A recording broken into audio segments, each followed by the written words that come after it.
ఆనాటి ప్రభుత్వం మీద కన్నెర్ర చేసి కేసీఆర్ ఓడిపోతేనే మాకు నౌకర్లు వస్తాయని చెప్పి ఈనాటి ప్రభుత్వానికి వ్యతిరేకించినాయి.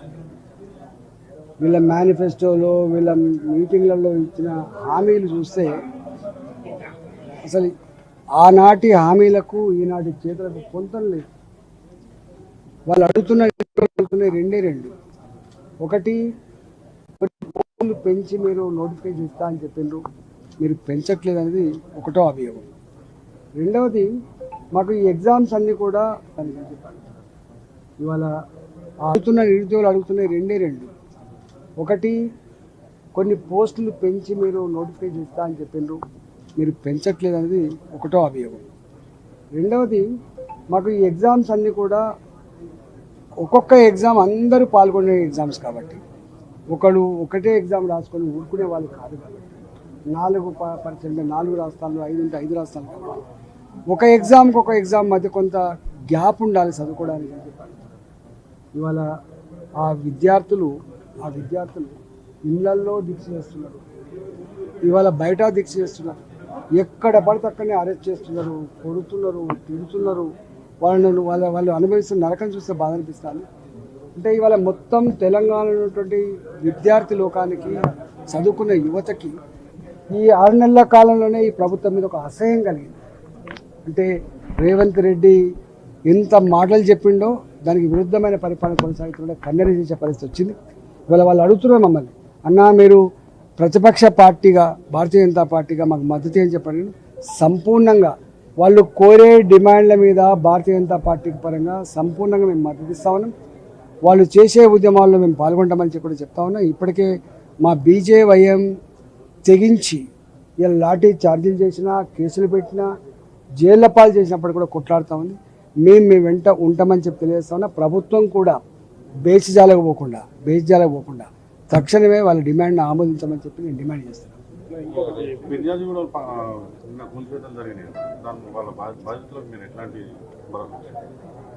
నిన్ననే నేను ఆ పూర్తిగా ఏరియా అంతా కూడా నేను, మా అధ్యక్షుడు విక్రమ్ రెడ్డి గారు, మా పవన్ కార్పొరేటర్ గారు మేమంతా అక్కడ పోయినాము.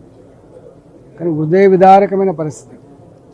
ఇప్పుడు ఇల్లు కట్టుకున్న వాళ్ళంతా కూడా నెలకు 500 రూపాయల చొప్పున, సంవత్సరానికి 6,000 రూపాయల చొప్పున ఇన్స్టాల్మెంట్ కట్టి వాళ్ళు కొనుక్కున్నారు. 100 గజాలు, 70 గజాలు, 80 గజాలు.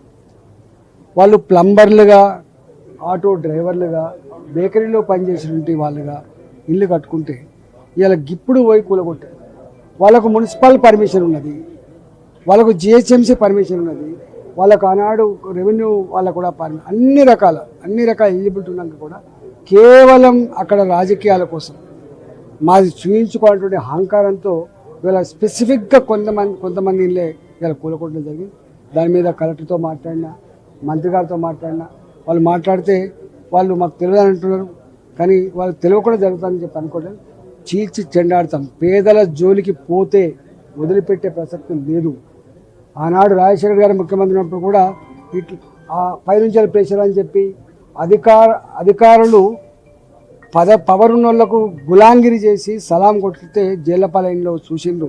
ఇవాళ కేసీఆర్ హయాంలో కూడా ఇవాళ మేము ముఖ్యమంత్రి గారి ఆఫీస్ చెప్పిందని చెప్పి కనుక అడ్డగోలుగా సిస్టాన్ని పక్కకు పెట్టి, చట్టాన్ని పక్కకు పెట్టి చేస్తే ఏమైందో చూసిండ్రు. ఇవాళ కూడా చిన్న పెద్ద నాయకులు కనుక ఏదైనా అక్రమమైన పని చెప్తే, ప్రజలను దౌర్జన్యం చేసే పని చెప్తే మళ్ళీ ఆ పనిలో పాల్గొంటే వీళ్ళకు కూడా అదే గతి పడుతుందని చెప్పి హెచ్చరిస్తూ ఉన్నాను. మేము వ్యక్తులకు వ్యతిరేకం కాదు, కానీ ఇవాళ ఒక నాయకుడు ఇవాళ అధికారం ఉంటుంది పోతుంది, ఒక పార్టీ అధికారం ఉంటుంది పోతుంది, కానీ 30-35 ఏళ్ల కాలం పాటు సర్వీస్లో ఉంటారు. వాళ్ళు సర్వీస్లో ఉన్న వాళ్ళైనా కనీసం నువ్వు ఏ ప్రమాణం చేసి అయితే నౌకరికి ఎక్కినావో ఆ ప్రమాణానికి కట్టుబడి, ఆ చట్టానికి కట్టుబడి పనిచేయాలి తప్ప బానిస లెక్క పనిచేస్తే ఏం జరుగుతుందో చూసింది. కాబట్టి బీ కేర్ఫుల్ అని చెప్పి హెచ్చరించాను.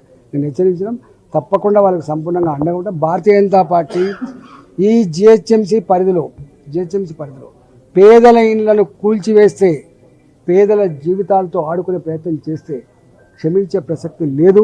వాళ్ళని జేజమ్మతో అయినా కొట్టాడే ప్రయత్నం చేస్తున్నాం.